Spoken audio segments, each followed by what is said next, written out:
ہوں، دنیا کا جسم الگ ہے، رسول کا جسم الگ ہے. 3 دن میں نہ بدبو آئے گی، نہ گلے گا، نہ سڑے گا، تاکہ بتا دیا جائے ارے جس کا جسم مرنے کے بعد اتنا قوی ہو تو تھوڑے سے بہار میں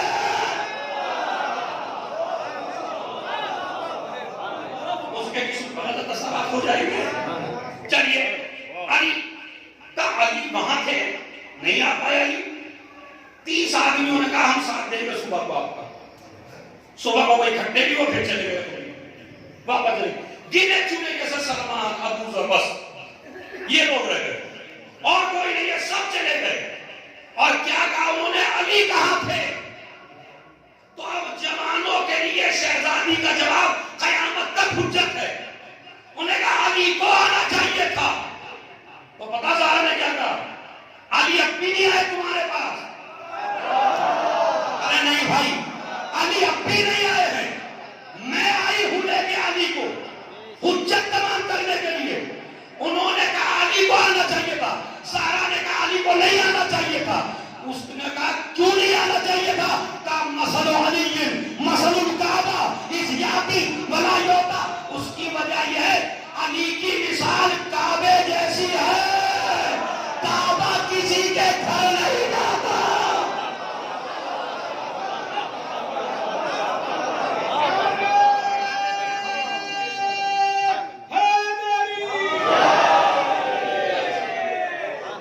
بس انشاءاللہ آپ نے بڑی توجہ سے سنا، بڑی غور سے سنا. اب میں آپ کو آپ کے بظاہر بتاتا ہوں. تو مردہ کون ہے؟ جو حق بات نہ وہ مردہ، اور جو حق بات کہے وہ سر کٹا کے بھی زندہ ہے. حق بات کے اوپر میں نے آپ کی خدمت پڑھ دیا. اب آئیے تھوڑی دیر روایت میں موجود ہے یہ حق کوئی آدمی کے کہاں کام آتی ہے وہ سنیے. جہاں رشتے دار کام نہیں آتا، جہاں مال کام نہیں آتا، جہاں خاندان کام نہیں آتا، جہاں کائنات کی کوئی شے کام نہیں آتی، جس انسان نے زبان سے حق کہا ہے اسی کی زبان حق کہے گی مرتے وقت. اگر آپ دیکھیں کتنا بڑا گہرا رابطہ ہے. آپ کہیں گے یہ کہاں سے، میں آپ سے کہہ رہا ہوں میرے اس مسئلے کا جواب دے دیجیے. آپ نے کہیں ایسا امتحان دیکھا کہ جس میں 3 4 دفعہ سوال بھی بتا دیا اور جواب بھی؟ کہیں کہ آپ نے ایسے امتحان بتائیے. آپ بھی سب امتحان لیتے ہیں اور چاہے جتنا ذہن کا بیکار ہو، امتحان کے وقت تو اگر 2 دفعہ بھی کوئی بتا دے. اچھا ہم کیا بتا رہے ہیں؟ مرنے والے کو سوال بھی بتا رہے ہیں اور سوال کے ساتھ. تو پھر میں فیل کیوں رہا ہوں؟ کبھی سوچا بھائی؟ دیکھیں واقعی سوچنے کی بات ہے. جب تمہیں قبر بند کر دی جب سوال جواب بتا رہے، قبر کھلی ہے جب سوال جواب بتا رہے، اور روایت میں تو موجود 3 دفعہ تبدیل ہونی چاہیے. جب روح نکل رہی ہے تب بھی اسے بتائیے، سمجھ رہے؟ تو اس وقت بھی بتا رہے، ہر جگہ بتاتے جا رہے. پھر آدھے پاس کیوں ہیں، آدھے فیل کیوں ہیں؟ نہیں، اصل میں جواب جو مانا جا رہا ہے وہاں وہ خالی اسی کی زبان اٹھے گی جواب میں کہ جس نے جواب والوں کی سیرت پہ عمل کیا ہو. سمجھ رہے؟ ورنہ زبان نہیں اٹھے. مثلا اللہ کی کوئی بات مانی نہیں ہے، پوری زندگی مست مگن رہا، نماز کو نماز نہ سمجھا، روزے کو روزہ نہ سمجھا، اور مذاق اڑاتا رہا نماز روزہ رکھنے والوں کا. تو ایسے آدمی کو جب 70 دفعہ تبدیل کرائیے وہ جب اللہ اس نے مانا ہی ڈھنگ سے بھائی تو جواب کیسے نکلے گا؟ اب نبی کے بارے میں پوچھا، نبی کی کوئی مانی نہیں ہے. علی کے بارے میں پوچھا، علی کے نعرے تو لگاتا رہا مگر علی کی کوئی بات نہیں مانی. تو زبان کس کی کھلے گی؟ وہ روایت میں موجود ہے. کہا پہلی چیز وہ جو انسان کی زبان کھولتی ہے جواب دیتے وقت، ایک تو وہ جو اپنے رشتے داروں سے مل کے رہتا ہو.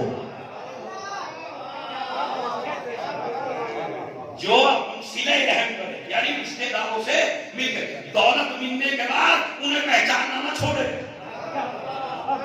یہ دولت بہت بری چیز ہے، یہ رشتے داروں کو بھی بھلوا دیتی ہے، اور اپنے ماں باپ کے ساتھ حسن سلوک کرے تو اس وقت انسان کی زبان اٹھے گی. اسی لیے روایت میں موجود ہے جب انسان مرنے لگتا ہے تو سب سے سخت وقت ہے آپ کے اوپر، پوری زندگی میں سب سے ہم سب کے اوپر آنے والا ہے سب سے سخت وقت کون سا ہے؟ جب ہم مرنے لگے. چونکہ ملک الموت آ کے کہے گا چلو، ہم کہیں گے ابھی تو یہ رہ رہا، ابھی تو یہ رہ رہا، ابھی تو بھائی ابھی سے اتنی جلدی آ گئے تم، ابھی تو میرا کاروبار اسی طرح بڑا ہے، زندگی کا کوئی کام مجھ سے ہوا نہیں ہے اور تو آ گیا. تو سب سے سخت وقت ہے انسان، یہ انسان محتاج ہے، کرے تو کیا کرے. شریعت نے پہلا وظیفہ آپ کا، پہلا وظیفہ تمہارا، جب آپ کے کسی رشتے دار کی روح نکلنے والی ہو تو جیسے جیسے موت کا وقت قریب آتا ہے ادھر اسلام کے احکام بڑھتے چلے جاتے ہیں، یہ کرو یہ کرو یہ کرو. کیوں؟ اس لیے کہ ادھر شیطان بلاتا ہے اپنی پوری ٹیم کو، موت کے وقت پوری ٹیم بلاتا ہے جتنی اس کی ہے دنیا میں، اور وہ کہتا ہے بھائی زندگی میں بچ کے ہی کر دے گا، اب ہے اس کا آخری وقت. میں بتاؤں آپ کو، سناتا ہوں ذرا تاکہ آپ کا ذہن کھل جائے اور آپ آمادہ ہو جائیں. ایک شخص کو اپنی عبادتوں پہ بڑا تکبر تھا، نماز روزہ حج زکات، بڑا نماز ایسے بھی ہوتے ہیں نا جو اپنا کر کے بیچارے نہیں پلہ جھاڑ کے چلے جاتے ہیں، دنیا کر کے کھو دیتے سارے. تو اسے بڑا تکبر تھا. ایک دن اللہ نے اس کا امتحان لیا، ایک صحرا میں یہ پہنچا، پانی اس کا ختم ہو گیا، اسے راستہ نہ ملا، اب پانی کوئی دینے کو تیار کہیں ہے نہیں پانی پورے راستے. جب زبان نکل گئی بالکل باہر تو اللہ نے فرشتہ بھیجا، بھیجنے کے بعد کہا پانی میرے پاس ہے مگر دوں گا جب تو مجھے اپنی آدھی زندگی کی عبادت دے تو میں تجھے ایک گلاس پانی دوں گا. اور مارتا کیا نہیں کرتا، کھا لو میاں تم لے لو، یہ ایک گلاس لیا پیاس اور بھڑک گئی، اور نے کہا جناب دوسرا گلاس، کہا جو آگے بچی ہے وہ بھی دے دو، کہا لیجیے وہ بھی دے دی. ارے میں نے واقعہ پڑھ دیا، آپ نے سن لیا، اب سمجھے ہم اپنے عمل کی بنیاد پر بخشے جانے والے نہیں ہیں، بخشے جائیں گے آل محمد کی شفاعت پر اور خدا کے فضل پر. غرور نہ کرنا، چاہے عزاداری ہو، چاہے نماز ہو، چاہے روزہ ہو، ان عمل کو اگر عزاداری کرنے کا موقع مل جائے یا مسجد میں جانے کا موقع مل جائے تو اس پہ فخر نہ کرنا، شکر کرنا. تو نے ہمیں اس لائق سمجھا، تیری عبادت تو 2 گلاس کے پانی کے برابر بھی نہیں ہے. تو اس کا مطلب پانی کی وجہ سے انسان اپنا عقیدہ بیچ سکتا ہے. اب پتہ چلا شریعت کی باریکی کیوں ہے. جب انسان کی روح نکلنے لگے تو چمچا چمچا کر کے پانی ڈالو. دیکھیے کیا باریکی، پھر آئیے میں آپ کو لے جانا دیر تو نہیں ہو رہی بھائی، یہ کچھ ہی لوگ کہہ رہے ہیں. اگر سننا چاہتے ہیں آگے اچھی بات ہے تو سلامات پڑھیے آپ.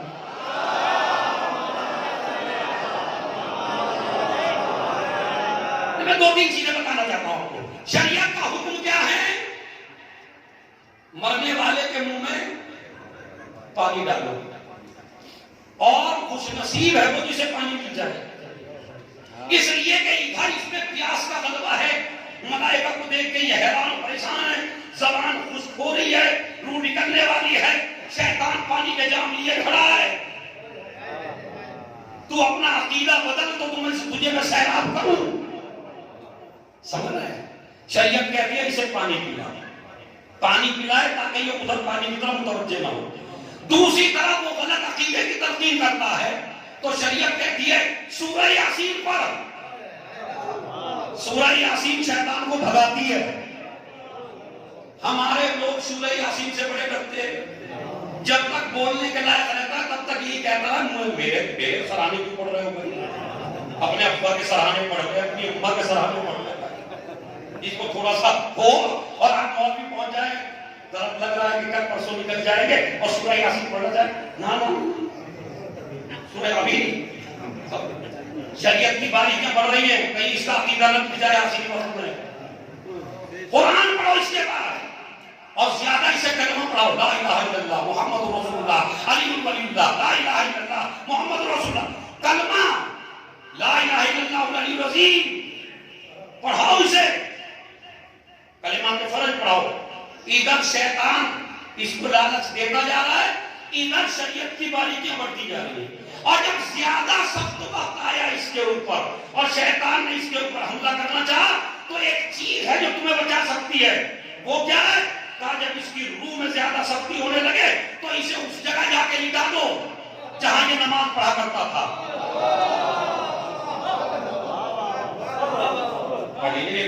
تین چار لوگوں میں بیٹھے اور میرے بزرگ بیٹھے ادھر، پوچھئے ان سے کس حکم ہے یا نہیں؟ جب سختی سے روح نکل رہی ہو تو کہاں لٹا دو؟ بیٹھک میں نہیں، جہاں نماز پڑھتا تھا. تو بچیے اس وقت سے کہ جب روح نکلنے لگے کم سے کم گھر میں مصلی تو ہونا چاہیے. کسی ذاکر کے بہکائے میں نہ ہو، نماز کام نہیں آئے گی. نماز کام آئے گی جب روح نکلنے لگتی ہے. کہ اسے اس جگہ لٹا دو جہاں یہ نماز پڑھاتا تھا. اس زمین کی برکت سے اللہ اس کی روح میں آسانی کرے گا، اس لیے کہ یہ زمین بڑی مبارک ہے. اسی لیے شریعت کا ایک اور حکم ہے جو آپ کو سنانا چاہتا ہوں. وہ کیا ہے؟ نماز جگہ بدل بدل کے پڑھا کرو. مسجد میں ایک ہی جگہ مصلی بچھا کے نہ سمجھو میری اور میرے بات کی ہے. اما کوئی تو جگہ ہے جو کسی کی ملکیت میں نہیں جاتی، نہ مسجد ملکیت میں جاتی، نہ امام باڑہ ملکیت میں جاتی.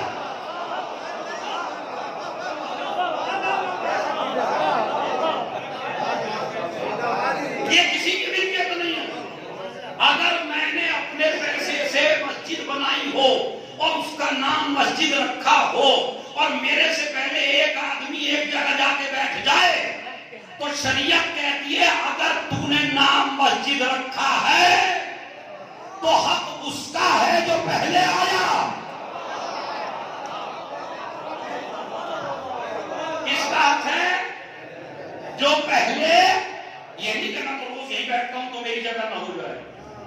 یہ ملکیت آپ اپنے گھر میں، اسی لیے روایت میں موجود ہے، میرے مولا نے فرمایا نشے 4 طریقے کے ہیں. یہ جو فرمایا نا لا تقربوا الصلاۃ وانتم سکارى، نشے کی حالت میں نماز کے قریب نہ جانا. تو نشے سے مراد خالی شراب کا نشہ نہیں ہے، کہیں دولت کا نشہ بھی گھر چھوڑ گیا، اقتدار کا نشہ بھی گھر چھوڑ گیا، سلطنت کا نشہ بھی گھر چھوڑ گیا. ہماری بارگاہ میں آ تو جو پہلے آ گیا اس کا حق ہے. اور اگر تو اسے اٹھا کے نماز پڑھے گا تو ہم تیری نماز تیرے منہ پہ مار دیں گے. یہ مسئلہ شرعی بیان کر رہا ہوں میں، اپنی طرف سے جیب سے کچھ نہیں. اگر آپ نے ایسا کیا تو آپ کی نماز نہیں ہے. اس لیے کہ نماز اس کی قبول ہے جو کسی کا حق نہ مارے. تو نے تو حق مار لیا اس کا. تو جگہ بدل بدل کے نماز پڑھو. یہ اگر جگہ بدل بدل کے کیوں پڑھے؟ اسی لیے کہ گھر میں بھی پڑھو، مستحب کے لیے گھر میں پڑھو تاکہ جب تم نکلے تو تمہیں مصلی میں تو لے جایا جا سکے نا جہاں نماز پڑھتے تھے. اور اگر تم نے کہیں پڑھی نہیں، گھر میں کوئی جگہ ایسی ہے نہیں جہاں پڑھی ہو، جگہ بدل بدل کے کیوں پڑھو؟ وہ سنیے، کبھی اس مسجد میں، کبھی اس مسجد میں، کبھی اس مسجد کے اس کونے میں، کبھی اس کونے میں. کیوں؟ کہ اس لیے کہ جتنی جگہوں پہ نماز پڑھے گا وہ جگہ اللہ کی راہ میں تیرے گواہ بنیں گے. ارے میرے زبانوں میری محنت ضائع کر دی آپ نے. آخری آدمی سمجھنا چاہتا ہوں، یعنی اپنے لیے زیادہ گواہ لے کے جا تاکہ زمین کا یہ کتا بھی گواہی دے نمازی ہے، وہ جگہ بھی گواہی دے نمازی ہے. اور جس کی تراب گواہی دے دے،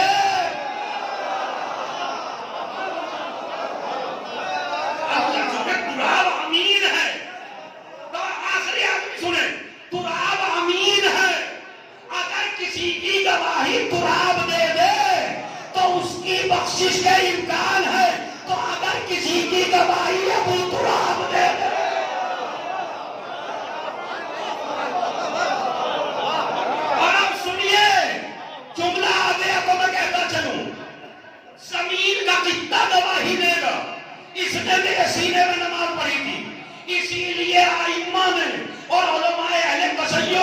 طریقہ یہ نکالا جب بھی نماز پڑھو تو سجدہ کرو خاکے جبوں پر.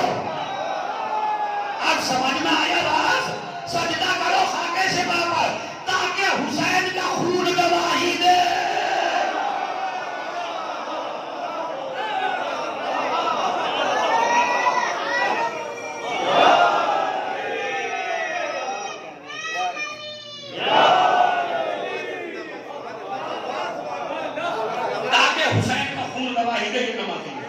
تو دوسرا مسئلہ آپ کی ذمہ داری ہے جب کوئی پریشان ہو پڑنے والا اس کے مسلح پر اسے نکال دیا جائے. تیسری ذمہ داری تمہاری یہ ہے. ایک سلوات پڑھے محمد والے بھائی، ایک سلوات ایسی پڑھیے جس سے میرا حوصلہ بلند ہو جائے.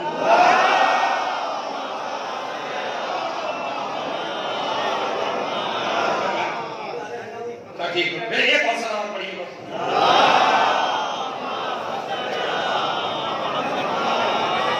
تیسرا مسئلہ شریف وہ کیا ہے؟ جب روح نکل رہی ہو تو نجس آدمی اس کے قریب نہ جائے. یہ مسئلہ شریف کیوں؟ اس کی بھی گہرائی ہے. اس لیے کہ ارواح طیبہ اس کے پاس ہیں، تمہارے معصومین اس کے پاس ہیں، تمہارے ائمہ اس کے پاس ہیں.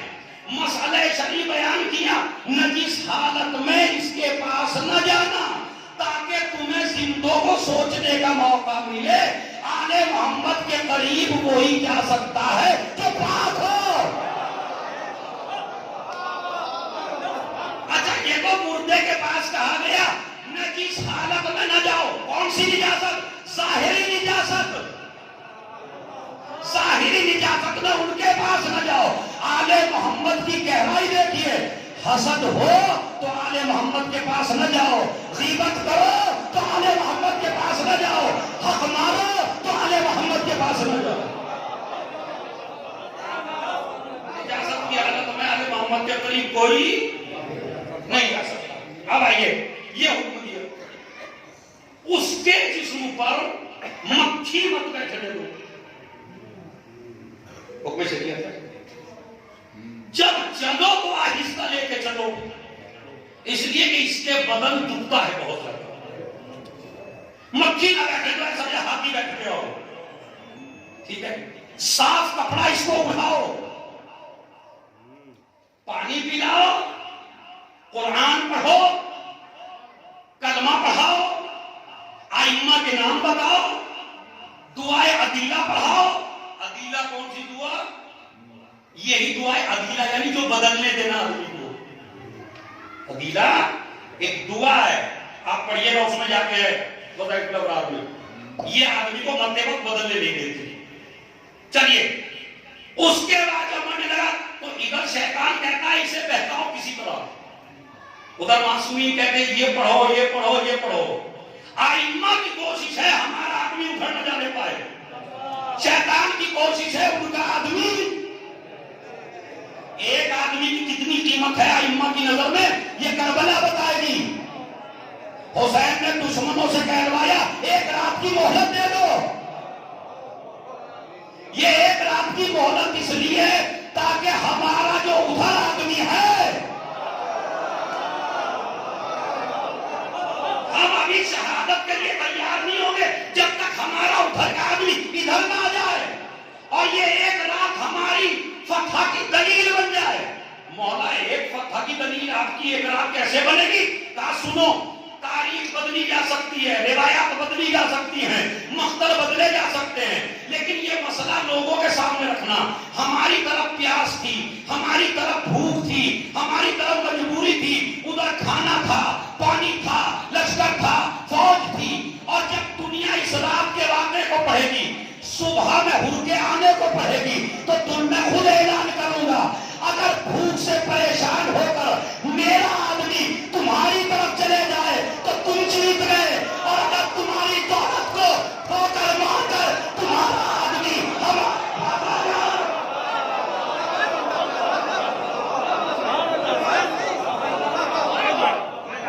اب سمجھے کتنی قیمتی ہے. تم نہ سمجھو علی کو، اگر تم نے بھی سوچا علی کو کتنی محبت ہے. علی کی پوری کوشش ہے کسی طرح مرنے والا ادھر نہ جانے.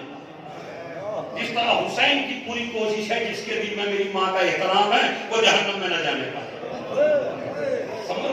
ادھر آئمہ کوشش کر رہے ہیں, ادھر یہ کوشش کر رہے ہیں. اس کے بعد روح نکل گئی. ارے جب روح نکلنے لگی تو ایک مرتبہ نبی نے کہہ دیا, روایت موجود ہے, یہ ہمارا چاہنے والا ہے, روح ذرا سنبھل کے قبض کرنا ہے. کیا نبی اللہ کا اس پر ماں سے بھی زیادہ مہربان ہے, لیکن یہ جانے کو تیار نہیں ہے. تیار کیسے ہوگا سنیے. اسی لیے آپ سمجھتے ہیں نا, روایت ہے امام حسن عسکری علیہ السلام کی روایت ہے. تمہارے 11ویں امام کی روایت ہے. اور سورہ فصلت آیت نمبر 30 اس میں ارشاد کیا ہوتا ہے, ان الذین قالوا ربنا اللہ, وہ لوگ جنہوں نے اپنی زبان سے کہا اللہ ہمارا رب ہے, ثم استقاموا, پھر اسی پہ قائم رہے, تتنزل علیہم الملائکہ, ملائکہ ان پہ نازل ہوتے ہیں, اللہ تخافوا ولا تحزنوا, تمہیں ڈرنے کی ضرورت ہے, وابشروا بالجنۃ التی کنتم توعدون, تجھے جنت کی بشارت ہو. یہ مرنے والے کو ابھی روح نہیں نکلی. آئمہ کہہ رہے ہیں فرشتے کو بتاؤ اسے, تو اب کہتے ہیں اچھا بھئی یہ بتا تیرے رشتے دار پہلے کون کون مرے ہیں؟ تو سارے مرے رہے ہیں, پتہ نہیں کتنے ہر آدمی کے مرے ہوئے ہوتے ہیں بھائی. اب ہم بیٹھے ہیں پتہ نہیں ہمارے کتنے رشتے دار مرے ہوئے ہیں. تو فرشتہ کہتا ہے انظر, 11ویں امام کی روایت اور تفسیر امام حسن عسکری میں, آپ سورہ فصلت کی تفسیر میں, ہماری تمام کتابوں میں یہ کہ ملک الموت جب آتا ہے اس کو بشارت دیتا ہے, اس کے بعد تیار کرتا ہے, اس کو کہتا ہے انظر, نظر کرو. اب وہ اٹھا کے دیکھتا ہے نظر, اب وہ دیکھتا ہے دادا نانا پڑنانا پردادا اور پھوپھیاں خالائیں وہ سب. اسی لیے آپ نے دیکھا ہوگا جب کسی کی روح نکلنے کا وقت نہیں ہوتا تو وہ کہتا میری ماں ہے یہ, میرے چچا ہے یہ, میرے خالو ہے یہ, کہتا یا نہیں کہتا مرنے سے پہلے. ہم سمجھ لیتے ہیں ہاں بھائی اس کا آخری وقت اس کے رشتے دار اسے لینے کے لیے آ رہے. یہ کیوں کرتے ہیں فرشتے؟ اس لیے کرتے ہیں کیونکہ یہ آمادہ نہیں ہے جانے کے لیے. دیکھ اپنے رشتے داروں کو دیکھ, اب یہ اپنے رشتے داروں کو دیکھنے لگتا ہے. اچھا رشتے دار دیکھنے لگتے ہیں, رشتے دار اسے بلاتے ہیں. اسی لیے کبھی کبھی کہتا ہوں مجھے میری ماں بلا رہی ہے, مجھے میرا چچا بلا رہا ہے. یہ اپنے رشتے داروں کو دیکھتا ہے. دیکھتے ایک مرتبہ کہتے ہیں, پھر تھوڑا سا پریشان سا ہوتا ہی ہے تو ایک مرتبہ کہتے ہیں فانظر, دیکھ نظر کر. کیا کہا دیکھ جن سے تو سب سے زیادہ محبت کرتا تھا یہ ادھر تیرا رسول ہے اور یہ ہے علی. اب سمجھے ہم علی کیوں کرتے ہیں؟ اس لیے کہ جب کوئی کام نہ آیا کرنا پڑے گا مجبوران علی. تمہاری مجبوری ہے, محبت ہو نہ ہو کرنا پڑے گا. اس لیے کہ نہیں بچائے گا کوئی. علی ابن ابی طالب. اب یہ مولا علی کو دیکھتا ہوں, اب آپ کیا پہچانے کیسے؟ تو اس کی بصارت اللہ بڑھاتا ہے اتنی. سمجھ رہا ہے؟ مولا علی امام حسن روایت میں موجود ہے, مولا علی اور رسول تو سب کے پاس آئیں گے, چاہے مانتا ہو چاہے جو نہ ماننے والا ہے اس کے بھی پاس آئیں گے. علی اس کی گھبراہٹ بڑھانے, اس کا بی پی ہائی کرنے, اس کا ٹینشن بڑھانے. مولا کو دیکھے گا کہنے لگے اور اس سے تو مجھے بڑا خوش تھا اور یہ کھڑا یہی. لیکن جو باقی ائمہ ہیں, امام نے فرمایا باقی ائمہ صرف انہیں نظر آئیں گے جو مومن دیکھے تیرا یہ حسن ہے, یہ تیرے حسین ہے, یہ تیرے زین العابدین ہے. اب جس نے مانا ہوگا ادھر یہ دیکھنا شروع کرتا ہے, ادھر روح نکل گئی. اسی لیے ایسے نکل گئی جیسے پھول سے خوشبو نکل گئی. ادھر اس نے کہا, اس لیے کہ روایت میں موجود ہے اگر اعتراف ولایت نہیں, کبھی کبھی جب شہادت نامہ لکھا جاتا ہے تو ہمارے آدمی سوچتے ہیں کہ یار میں نے اسے نماز پڑھتے ہوئے دیکھا, نہ روزہ رکھتے ہوئے دیکھا, نہ حج کرتے ہوئے دیکھا, اور مجھ سے گواہی مانگی جا رہی کہ 40 آدمی ہو. میں بتاؤں 40 کی گواہی کا مطلب کیا ہے.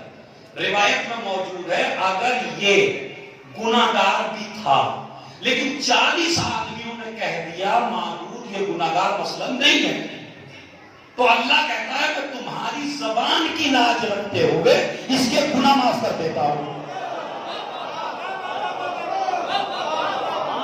تمہارا اعتبار کرتے ہوئے. اس لیے کہ روایت میں موجود ہے حرمت المومن اعظم من الکعبہ، مومن کی عظمت کعبے سے بھی زیادہ ہے.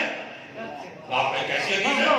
یعنی کعبے کی توہین کرنے والا ایک وقت میں بخشا جا سکتا ہے، لیکن کسی مومن کی توہین کرنے والا جب تک نہیں بخشا جا سکتا جب تک مومن اسے معاف. آپ مومن کی عظمت کعبے سے زیادہ کیوں ہے؟ میں نے کہا بالکل دلیل ہے. کعبہ اس لیے محترم ہے کہ اس میں علی آئے، مگر علی ہر وقت کعبے میں رہے نہیں. ارے جس میں علی 3 دن رہ جائے اسے کعبہ کہتے ہیں، اور جس دل میں علی ہر وقت رہے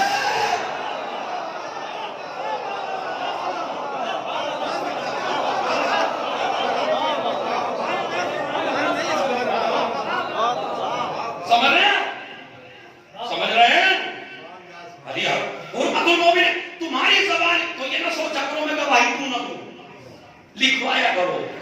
اور دوسرا مسئلہ علماء جواب دیتے ہیں گواہی تم سے عمل کی دین جا رہی ہے،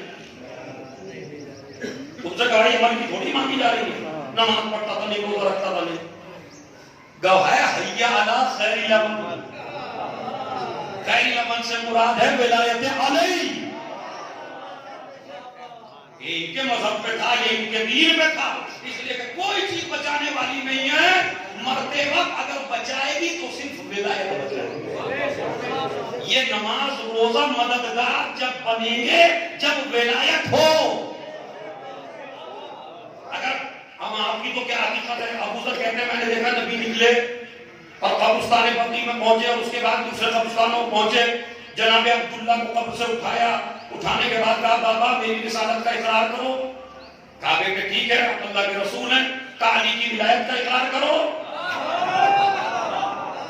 علی کو دکھایا یہ علی ہیں. بابا جب تک بخشے نہیں جا سکتے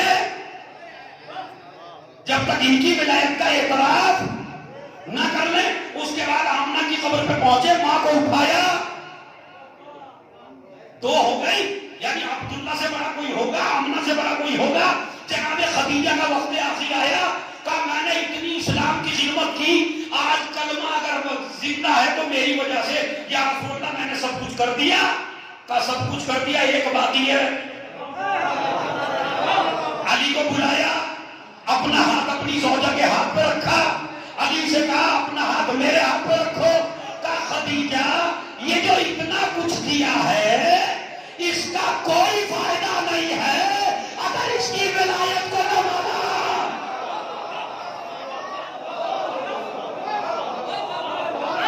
یہ وہ جگہ نبی کی ماں تھی، نبی کی بیوی تھی، نبی کا باپ تھا. اب آ جائیے فاطمہ بنت اسد. علی نے آ کے کہا میری ماں کا انتقال ہو گیا. کہا علی تیری ماں نہیں تھی، میری ماں تھی. تم سے بھی اقبال نہیں ہوگی. بھائی طاقت لگانے کا مطلب نہیں کہ طاقت لگاؤ تو اچھی بات ہوگی. غور سے سنو، علی تیری ماں نہیں تھی، یہ میری ماں تھی. مجھے بتائیے ازواج کو قرآن نے کیا کہا؟ وَأَزْوَاجُهُ أُمَّهَاتُهُمْ، نبی کی بیویاں تمہاری مائیں ہیں. تو تم افضل ہو یا رسول؟ بھائی مسلمان افضل ہے یا رسول کا رسول؟ تو کیا فاطمہ بنت اسد کے سامنے کسی زوجہ کو مقابلے میں نہ لانا. یہ مومنین کی مائیں ہیں، فاطمہ بنت اسد رسول کی ماں ہے.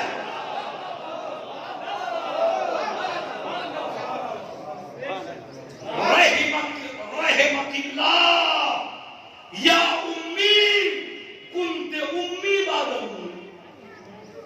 اے حق الحق ہماری مذہب کی بڑی معتبر کتاب ہے. باپ میری ماں ہے، میری ماں کے بعد ہے. اور پھر کہتے ہیں کہ میری چچی نے میری حفاظت کوئی اولاد کی بھی ایسی نہیں کر سکتا جیسی میری کی. اولاد کو بھوکا رکھا، مجھے کھلایا. ماں ہے ماں. اولاد کو بھوکا رکھا، سر میں تیل پہلے میرے لگاتی تھی بعد میں اولاد کے، بستر پہلے میرے لیے کرتی تھی بعد میں اولاد کے. مجھے حیرت ہوتی ہے ابن ابی حدیث معتزلی پہ وہ یہ کہتا ہے علی کے کوئی کمالات ذاتی نہیں ہیں، سارے کمالات اس لیے ہیں کہ انہیں رسول نے پالا ہے۔ میں نے کہا تو اپنی جگہ پہ قائم رہنا، علی کے سارے کمالات رسول کی گود کی وجہ سے، تو رسول کے سارے کمالات فاطمہ بنت اسد کی وجہ سے۔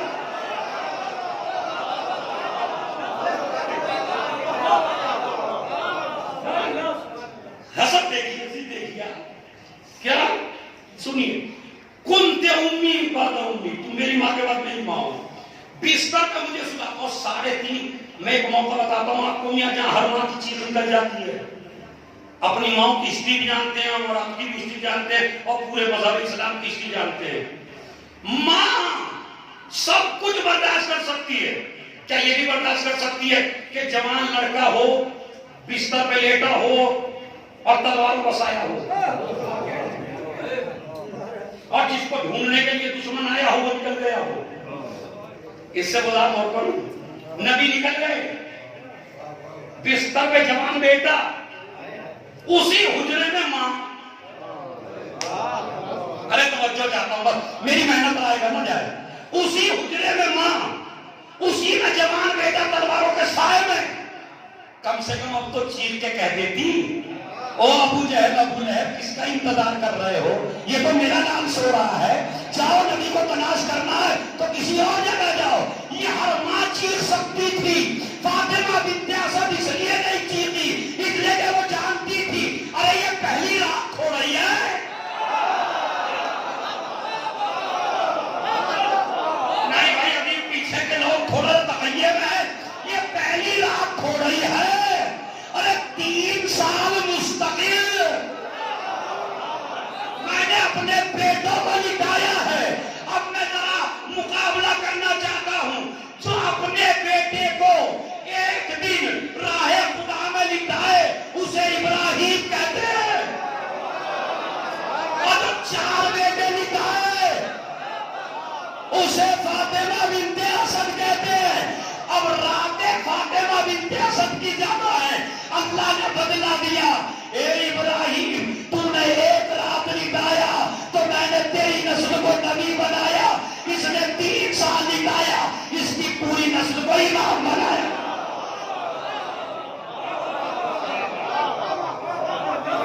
اتنے فضائل کے باوجود چیخی نہیں، میں نے وہ پالے محمد کے لیے نہیں چیخی، مگر جب انتقال کی خبر دی نبی نے، میرے مولا نے کہا سنیے، نبی نے کہا چلو میرے صحابہ قبر کھودو، قبر کھدوائی، غسل دینے والے سے کہا 2 روایتیں ہیں، یا جناب زہر نے غسل دیا یا علی نے غسل دیا، اس کے علاوہ کوئی تیسری نہیں۔ اس سے کہا میرا لباس ان کو پہنا دینا، میرا لباس پہنا دینا۔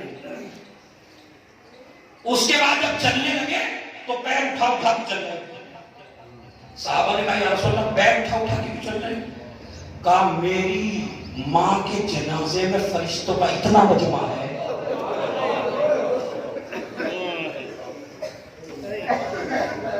اتنا مجمع فرشتوں کا کہ کچھ نظر نہیں آیا۔ اپنا لباس کیوں پہنایا؟ کہا میری ماں نے ایک دفعہ فشار کا تذکرہ کیا اپنے خطبے میں تو میری ماں ڈر گئی، میں نے کہا اماں تجھے اپنا لباس پہنا ہوا ہے، اگر رسول کا لباس فائدے مند نہیں ہے تو پہنایا کیوں؟ اس کا مطلب فائدے مند ہے، سمجھ رہے؟ فائدے مند ہے۔ چلے 70 تکبیریں، صحابہ کہتے ہیں کہ 70 تکبیریں تو آج تک کسی کی بھی نہیں ہوئی، حمزہ کے علاوہ۔ نبی اتنی تکبیریں؟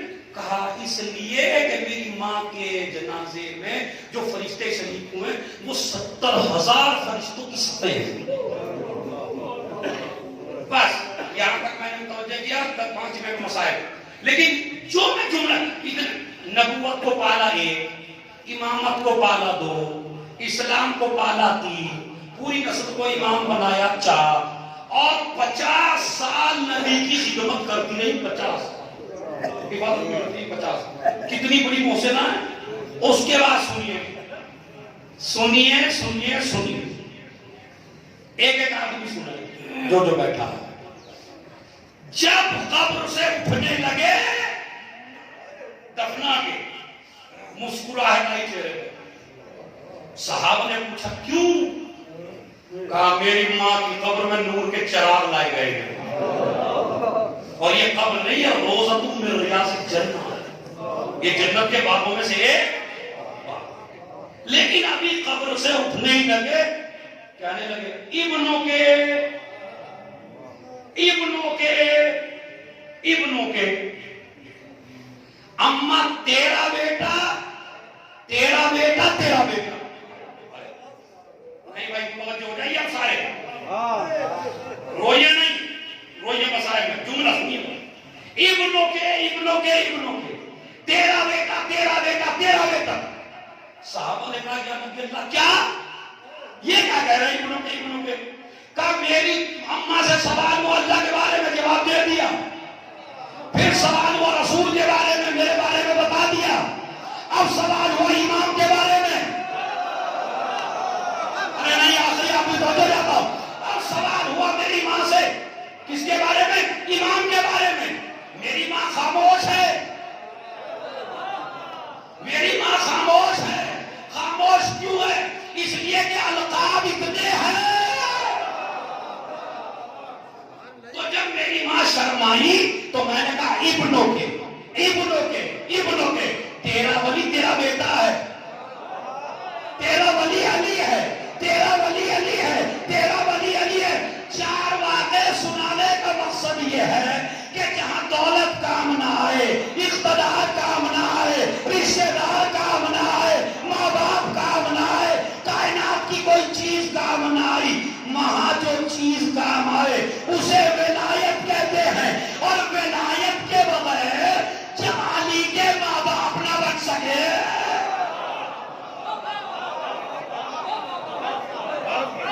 نبی کے ماں باپ نہ بچ سکے، تو ہمارا اور آپ کا بھی گزارا ہونے والا. رو رہے ماں کا مرنا بڑا سخت مرنا ہے، بڑا سخت ہوتا ہے ماں کا مرنا. اس لیے کہ ان بچوں سے پوچھئے جن کی ماں مر جاتی ہے، اور کس سے پوچھئے؟ حسن و حسین سے پوچھئے، زینب سے پوچھئے ماں کا مرنا کیا ہوتا ہے، اور علی سے پوچھئے زہرا جیسی بیوی کا مرنا کیا ہوتا ہے. روایت موجود ہے، روایت ہے کہ زہرا نے حسن و حسین کو بلایا اور بیمار ہے بلایا اور بلا کے کہا میرے بچوں جاؤ نانا کے روزے پہ میری صحت کی دعا کرو. نہیں ابھی آپ سمجھے نہیں، بڑا سخت ہے. مجھے بتائیے جن کی ماں بیمار ہو دور دور سے رشتے دار کو دیا جاتے ہیں بیٹے کہ ہماری ماں بیمار ہے چلو. یہ عین وقت حسن و حسین کہاں گئے؟ زہرا جانتی ہے کہ ابھی تو ان بچوں کی نظروں سے پسلی ٹوٹنے کا واقعہ بھی برداشت نہیں، اور اگر یہ میرا دم نکلتے دیکھیں گے تو ہو سکتا ہے یہ فراموش نہ کر پائیں. اس لیے کہا میرے بچوں جاؤ نانا کے روزے پہ میری صحت کی دعا کرو. ادھر اسما سے کہا جب میرے بچے آئیں تو میری شہادت کی خبر نہ دے، پہلے انہیں کھانا کھلانا،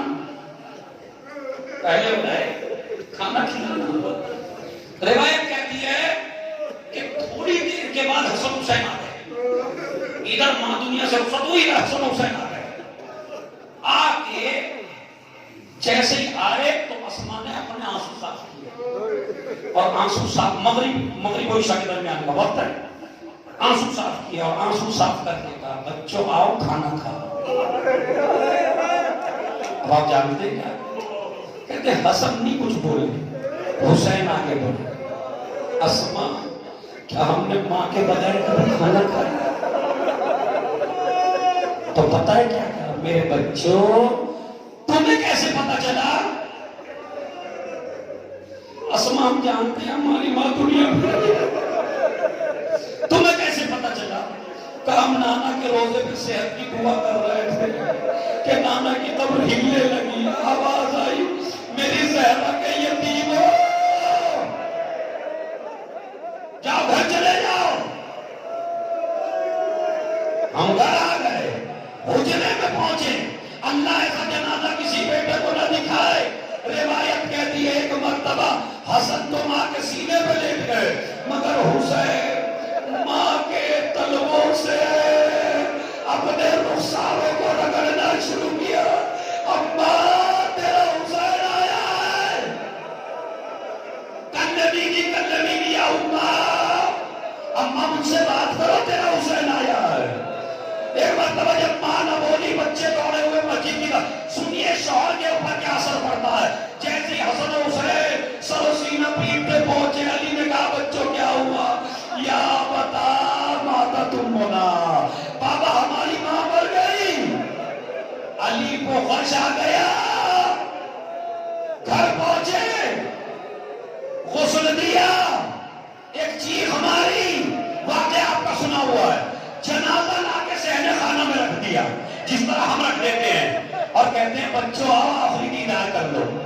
ابھی مرثیے میں جو جناب زہرا کا مرثیہ ہے، آپ اس کو سنتے ضرور ہیں مگر اس پہ غور نہیں کرتے۔ ذرا غور کیجیے، آج میں مرثیے کا بند سناتا ہوں آپ کو۔ روایت کہتی ہے کہ جب جنازہ صحن خانہ میں رکھ دیا تو ایک مرتبہ زینب سے کہا زینب آؤ اماں کا آخری دیدار کر دو۔ اب یہ مجھے نہیں پتا آپ یہ روایت کیسے سنیں گے کہ زینب آئی، ماں کے جنازے کو دیکھا، دیکھ کے بابا سے ایک سوال کیا۔ سوال کیا ہے وہ مرثیہ پڑھ رہا ہوں۔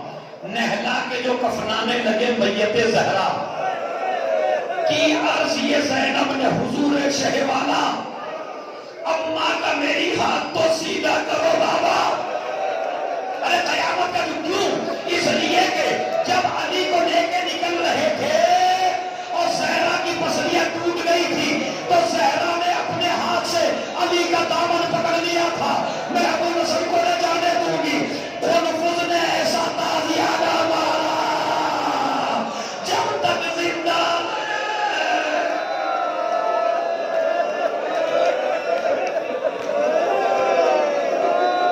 نہیں بھائی، ایک ماں کی اور بیوی کی وجہ سے سنیے۔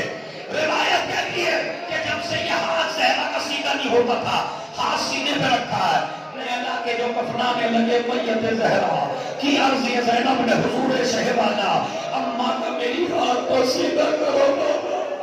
بابا دستور ہے، مرنے والے کے ہاتھوں کو سیدھا کر دیا جاتا ہے۔ زینب یہاں سیدھے نہیں ہوں گے۔ ام کلثوم آئی دیکھ کے چلی گئی، حسن آئے دیکھ کے چلے گئے، حسین نے پھر انداز بدل دیا، کفن کو تھوڑا سا ہٹایا، ماں کے پیروں کو نکالا، اپنے رخساروں کو رگڑا اور رگڑ کے باپ سے سوال کیا بابا میری ماں بہتر ہے یا مریم؟ کہا کجا مریم، کجا تیری ماں؟ کہا میں جب تک نہیں جاؤں گا جب تک میری ماں مجھے نہ بلائے۔ ہم ندوا خرجت لدیا من القبر، ادھر حسین چیخے، ادھر بندے کفن ٹوٹے، اے حسین۔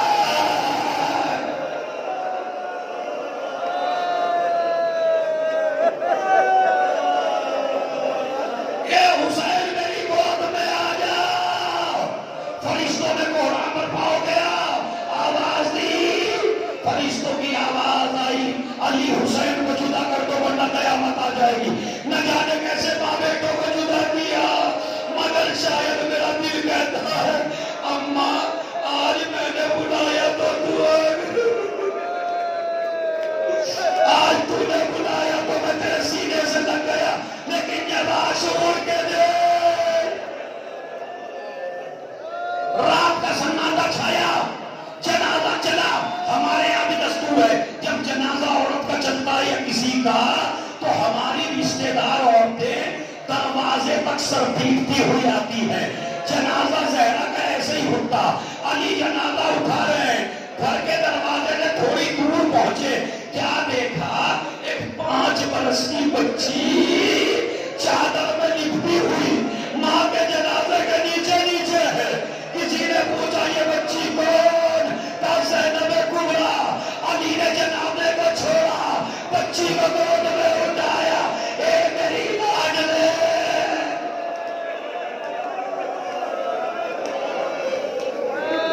میرے ہوتے ہوئے گھر سے باہر نہ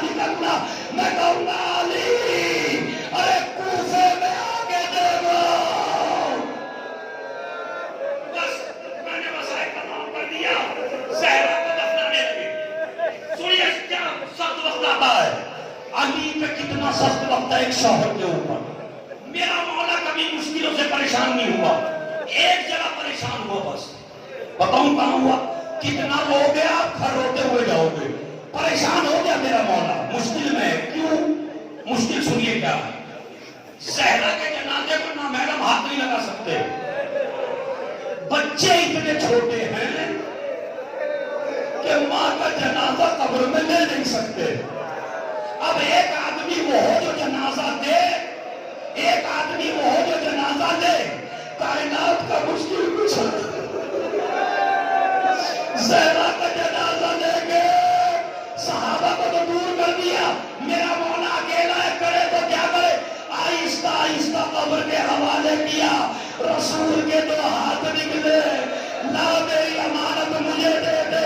علی نے سر پیٹ لیا, یا رسول اللہ جب امانت دی تھی پسلیاں صحیح تھی, آج اس کی پسلیاں.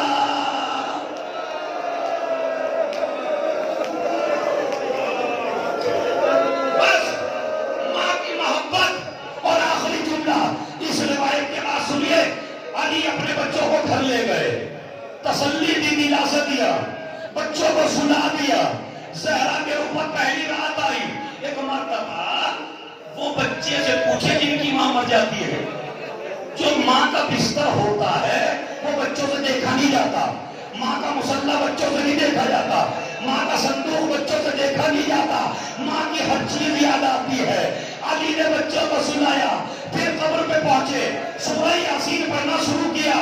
ایک مرتبہ قبر زہرا لرزنے لگی, آواز آئی, علی قرآن چھوڑ دو, گھر چلے جاؤ. کہا تم نے تو وصیت کی تھی میری قبر پہ سورہ یاسین پڑھنا. کہا نہیں علی میں ہی کہہ رہی ہوں, قرآن چھوڑ دو, گھر چلے جاؤ. کہا کیا مجھ سے غلطی ہو گئی؟ کہا تم تو میرے امام ہو. کہا پھر؟ کہا نہیں قرآن چھوڑ دو, گھر چلے جاؤ. کہا کیا ہوا؟ کہا جیسے ہی آپ میری قبر پہ آئے, ننھی زینب نیند سے بیدار ہو گئی, گھبرا کے اٹھ گئی ہے. کبھی تمہارا بستر دیکھتی ہے, کبھی میرا بستر دیکھتی ہے, نہ ماں موجود ہے نہ باپ موجود ہے. میری بچی کا ننھا سا جگر نہ پھٹ جائے. علی نے قبر کو چھوڑا, گھر آئے, کیا دیکھا؟ دروازہ کھولا, دروازے پہ زینب کھڑی تھی. بابا اماں نے تو چھوڑا تھا, آپ نے بھی چھوڑ دیا. میں کہوں گا شہزادی آج زینب کا اتنا خیال, شام غریبہ ٹوٹا ہوا نیزہ, زینب تنہا.